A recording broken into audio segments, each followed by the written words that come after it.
नमस्कार साथियों।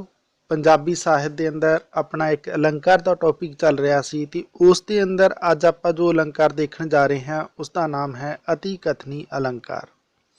इस तो पहले मैं दसना चाहांगा कि जिहड़े मेरे साथियों ने इस तो पहले वाली वीडियो नहीं देखी तो चैनल की प्लेलिस्ट के अंदर देख सकते हैं, या फिर आपनू हर रोज़ के हिसाब नाल वीडियो देखना है तो तुसी अपने समय अनुसार या फिर अपना जो भी कोई वक्त बचे उस वेले तुसी वीडियो वाले सैक्शन के अंदर जाके उत्थे आपनू वो वीडियो मिल जाएगा तो ये सारे वीडियो तुसी अपने सिलेबस के अकॉर्डिंग या फिर अपने टॉपिक वाइज देख सकते हो। अज आप जो अलंकार देखना है साथियों, ये अलंकारां दे अंदर थ्योरी का अपने को लास्ट वीडियो होएगा अति कथनी अलंकार का। तो इस तो बाद आप जिहड़े रस छंद अते अलंकार के वीडियो ने वो कंप्लीट कर चुके होवांगे। तो इस तो बाद आपनू लैके आवांगा इन्हां नाल जुड़े हुए प्रश्न या फिर कोई नवा टॉपिक शुरू करांगे। तो आओ साथियों देखते हैं अज आप अति कथनी अलंकार की है। सब तो पहले तो आप इसकी व्याख्या ही देख लेने हैं। अति कथनी एक अर्थ अलंकार है, यानी इनू आप किहड़ा अलंकार मनांगे। तीन अलंकार सन जिहड़े अपने कोल, शब्द अलंकार, अर्थ अलंकार ते शब्दार्थ अलंकार। तो इनू आप मनना है अर्थ अलंकार, यानी ये अर्थ कढ़ के ही आप इस अलंकार नू समझना है। इस शब्द के अत अते कथनी के दो हिस्से ने, जिवें कि कोई मुश्किल नहीं है, बिल्कुल सरल जा एक अलंकार कहा जा सकता है। जिवें कि अति कथनी जिहड़ा शब्द है इसनू दो हिस्सों च वंड लो, अत अड कर लो, वख कर लो, तो कथनी है जिहड़ा उसनू वख कर लो। तो अपने कोले अत प्लस कथनी ये दो शब्द बन गए। इन्हां दा अर्थ स्पष्ट है, अर्थात अत्यंत वधा चढ़ा के कथन करना, गल नू एक्सक्रेट करके बेहिसाबा वधाउणा, या फिर कोलों मसाला ला के बयान करना। यानी जिमें कि अत शब्द तो ही सानू पता चलता है, कहने का मतलब भी कोई भी गल बेहिसाबी वधा चढ़ा के कह देनी, इन्नी बेहिसाबी वधा चढ़ा के कह देनी किते न किते वो सानू सुकूनता दिंदी है, वो सानू रोमांचित करती है, पर सानू महसूस होंदी है भी ये गल संभव नहीं है।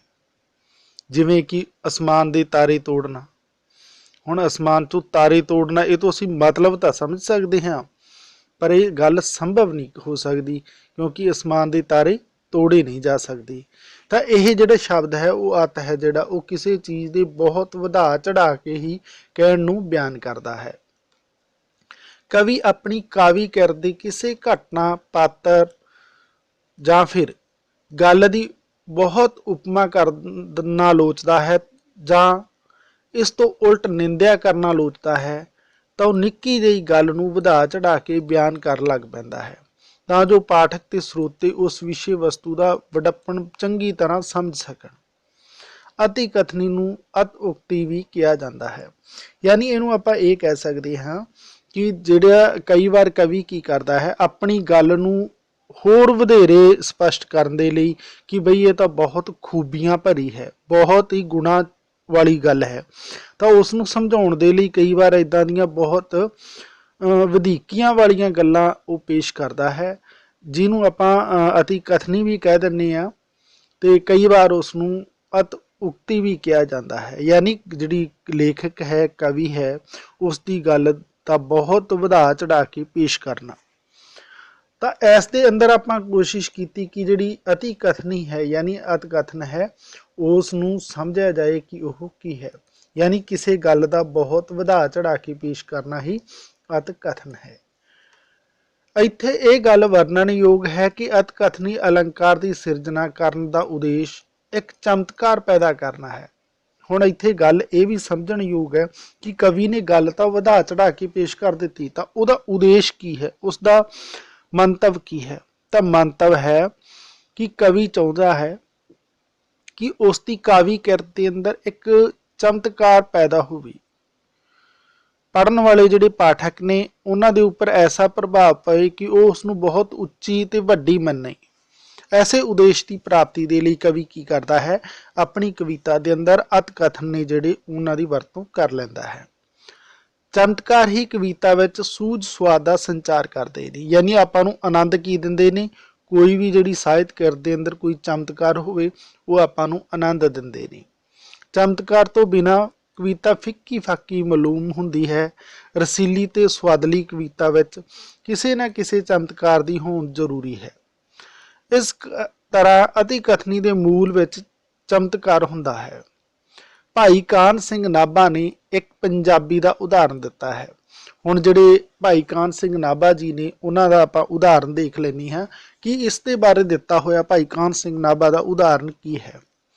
तहां सतर के भीम हस्ती चलाए, फिरै मद गैणु अंजो लौन न आए।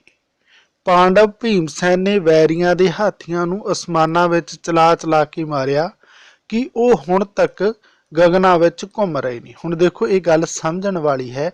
इत्थे ही गल आपां नूं सारी अत कथन अलंकार दी समझ आ जाएगी। किवें आ जाएगी कि जिवें कि आपां नूं विद्वान जिहड़े भाई कान सिंह नाभा जी ने उन्हां ने एक उदाहरण दे राहीं ये गल कही है कि पांडव भीमसैन ने वैरियां दे हाथियां नूं, हुण होया कि हाथी ने जिहड़े उन्हां नूं आसमान दे अंदर वगा के मारिया।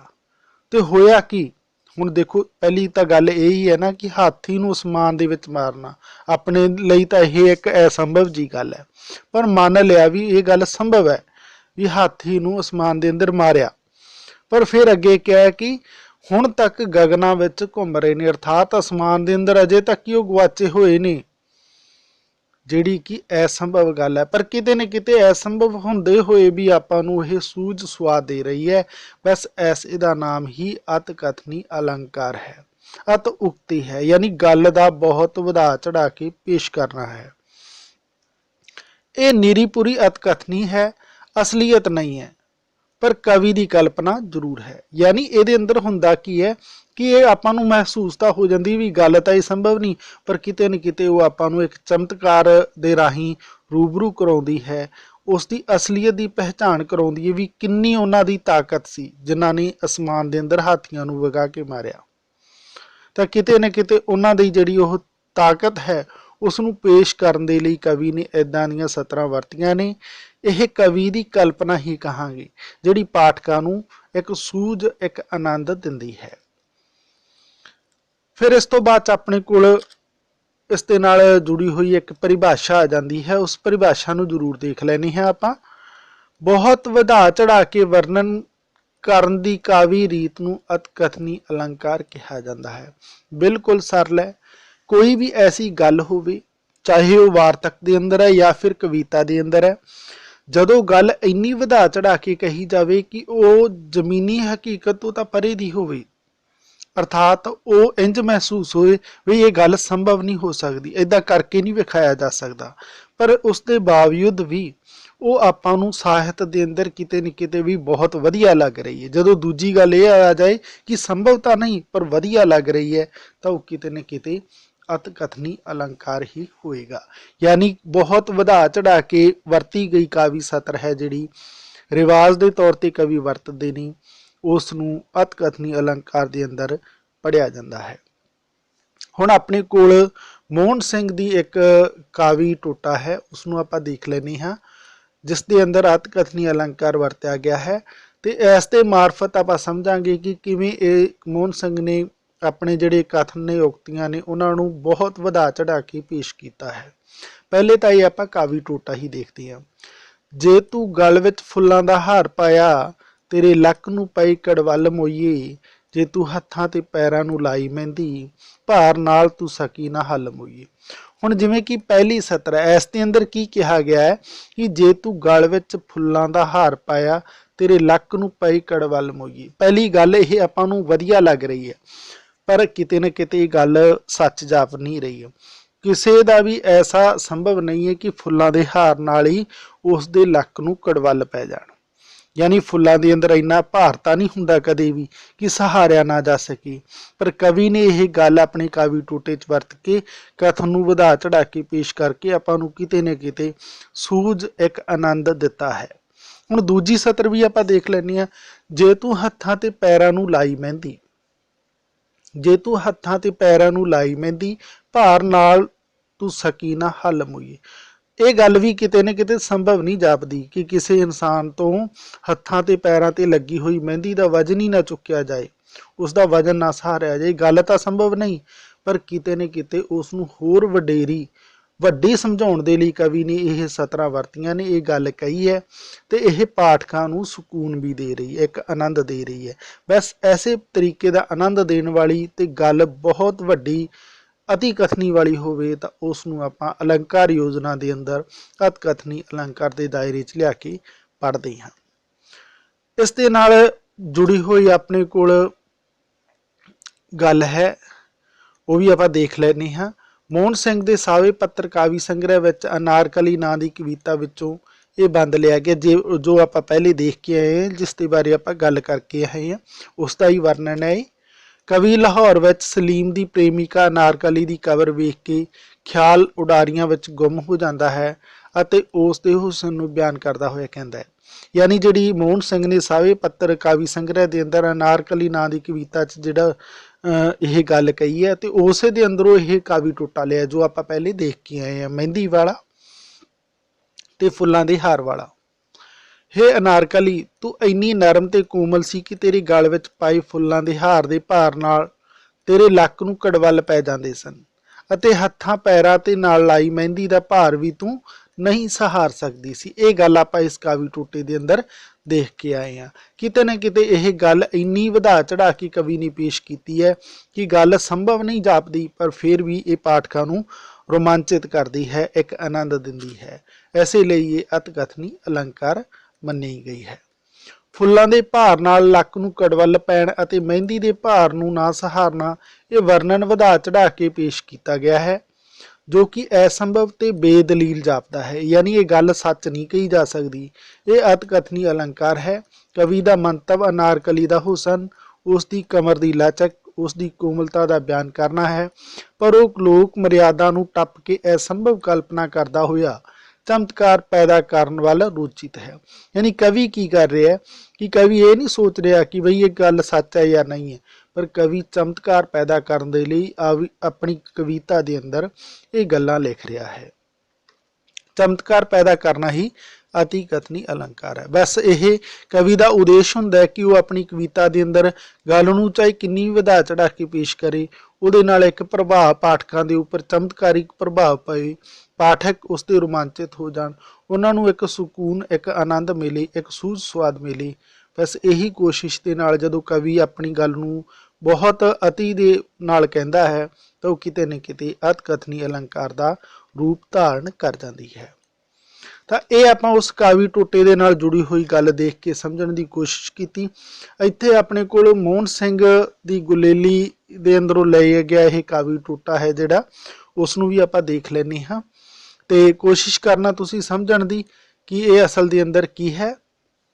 ਸਭ ਤੋਂ ਪਹਿਲੇ ਤਾਂ ਆਪਾਂ ਦੇਖਾਂਗੇ ਹੁਸਨ ਉਸ ਦਾ ਮੈਂ ਕੀ ਆਖਾਂ, ਤੱਕਣ ਨਾਲ ਪੈਂਦੀਆਂ ਲਾਸ਼ਾਂ, ਧੌਣ ਗੋਰੀ ਦੀ ਐਸੀ ਫੱਬੇ, ਆਉਂਦਾ ਜਾਂਦਾ ਸ਼ਾਹ ਪਿਆ ਲੱਭੇ।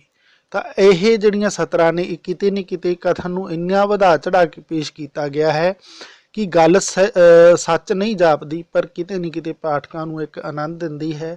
ਇਸ ਲਈ ਇਹ ਅਤ ਕਥਨੀ ਅਲੰਕਾਰ ਦਾ ਇੱਕ ਨਮੂਨਾ ਕਹੀ ਜਾਂਦੀ।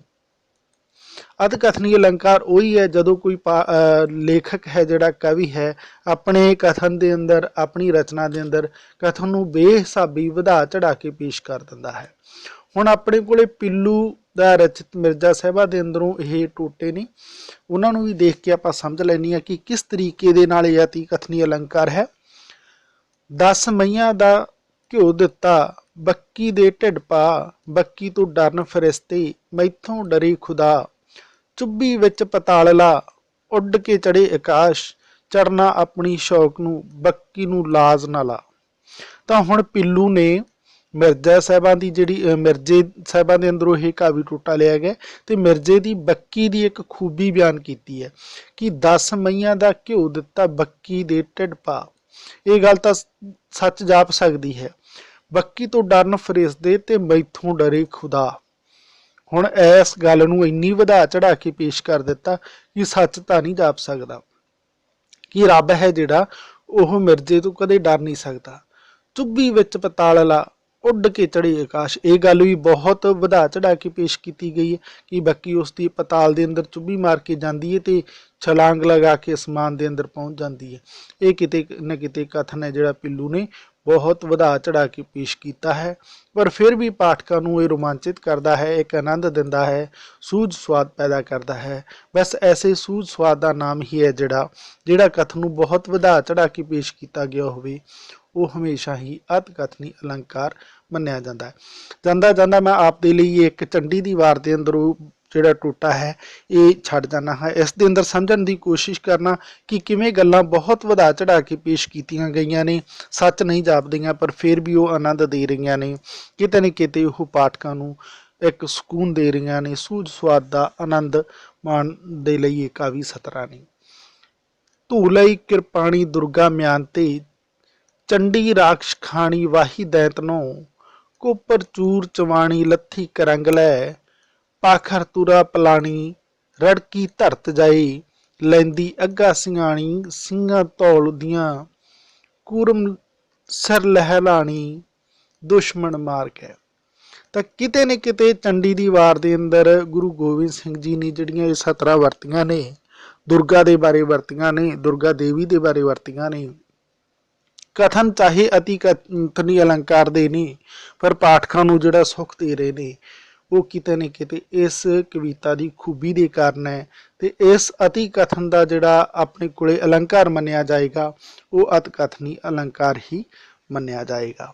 ਮੈਨੂੰ ਆਸ ਹੈ ਸਾਥੀਓ ਕਿ ਆਪ ਨੂੰ ਇਹ ਅਤਿ ਕਥਨੀ ਅਲੰਕਾਰ ਹੈ ਜਿਹੜਾ ਉਹ ਸਮਝ ਦੇ ਅੰਦਰ ਆ ਗਿਆ ਹੋਵੇਗਾ। ਅਗਰ ਫਿਰ ਵੀ ਸਮਝ ਨਾ ਆਇਆ ਹੋਵੇ ਤਾਂ ਕਮੈਂਟ ਕਰਕੇ ਜ਼ਰੂਰ ਦੱਸਣਾ। ਵੀਡੀਓ ਕਿੱਦਾਂ ਦਾ ਲੱਗਿਆ ਇਹ ਵੀ ਦੱਸਣਾ। ਵੀਡੀਓ ਵਧੀਆ ਲੱਗਿਆ ਤਾਂ ਇਸ ਨੂੰ ਲਾਈਕ ਸ਼ੇਅਰ ਜ਼ਰੂਰ ਕਰ ਦੇਣਾ। ਜੇਕਰ ਤੁਸੀਂ ਇਸ ਸੰਬੰਧੀ ਕੋਈ ਸੁਧਾਰ ਚਾਹੁੰਦੇ ਹੋ ਤਾਂ ਉਹ ਵੀ ਕਮੈਂਟ ਕਰਕੇ ਰਿਪਲਾਈ ਕਰ ਦੇਣਾ, ਕਿਉਂਕਿ ਮੈਂ ਆਉਣ ਵਾਲੀ ਵੀਡੀਓ ਦੇ ਅੰਦਰ ਉਹ ਆਪ ਦੇ ਜਿਹੜੇ ਨਵੇਂ ਸੁਝਾਏ ਗਏ ਵਿਸ਼ੇ ਨੇ ਉਹਨਾਂ ਨੂੰ ਸ਼ਾਮਿਲ ਕਰਨ ਦੀ ਕੋਸ਼ਿਸ਼ ਕਰਾਂਗਾ। ਐਸੇ ਆਸ ਦੇ ਨਾਲ ਮਿਲਦੇ ਹਾਂ ਇੱਕ ਹੋਰ ਵੀਡੀਓ ਦੇ ਅੰਦਰ। ਉਦੋਂ ਤੱਕ ਦੇ ਲਈ ਧੰਨਵਾਦ ਸਾਥੀਓ।